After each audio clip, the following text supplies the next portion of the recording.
సమాధానమునకు అధిపతివైన మా దేవ, దేశము కొరకు చేయబడే విజ్ఞాపనలను ఆలకించే దేవ యేసయ్య, ఇరాన్ మరియు ఇజ్రాయెల్ దేశముల మధ్య జరుగుచున్న యుద్ధాన్ని ఆపండయ్యా యేసయ్య. వారికి సమాధానమును, శాంతిని, నెమ్మదిని దయచేయండయ్యా. ప్రభువా, ఆ దేశముల మధ్య మీ శాంతిని, సమాధానమును, ప్రేమను అనుగ్రహించండయ్యా. ఆ దేశ ప్రధానులతో, అధికారులతో, నాయకులతో, సైనికులతో మాట్లాడండయ్యా. వారిలో ఉన్న పగను, ఈర్ష్యను, ద్వేషమును, కలహమును తొలగించండయ్యా. నీ స్వారూప్యంలో, నీ పోలికలో చేయబడిన నరులు ప్రభువా నశించడం నీకు ఇష్టం లేదు గనుక మీరే వారిని రక్షించండయ్యా. ఆందోళనకు, భయాలకు గురి కాకుండా నీ కృపను సహాయం చేయండయ్యా.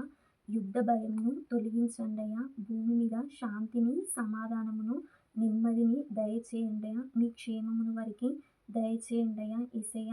యుద్ధం వల్ల భయపడుతున్న వారికి సమాధానమును, ధైర్యమును, శాంతిని, నెమ్మదిని దయచేయమని వేడుకొంచున్నామయ్యా. ప్రజలను కాపాడండయ్యా. నీ కృపను, దయను వారి ఎడల చూపండయ్యా యేసయ్య. యుద్ధముల ద్వారా ఎంతమంది బిడ్డలైతే గాయపడి ఉన్నారో ప్రభా, వారందరినీ నాయన మీరే స్వస్థపరచమని వేడుకొంచున్నామయ్యా యేసయ్య. ప్రతి వారిలో ఉంటున్నటువంటి ద్వేషమును తొలగించండయ్యా. ద్వేషం ద్వారా ఒకరి ఎడల ఒకరు యేసయ్య పగను కలిగి, అదేవిధంగా ఒకరిని ఒకరు కొట్టుకునే విధంగా, గాయపరుచుకునే విధంగా, బాధపరిచే విధంగా చేసుకుంటున్నారయ్యా. వారిలో ఉంటున్నటువంటి ద్వేషమును, పగను తొలగించండయ్యా.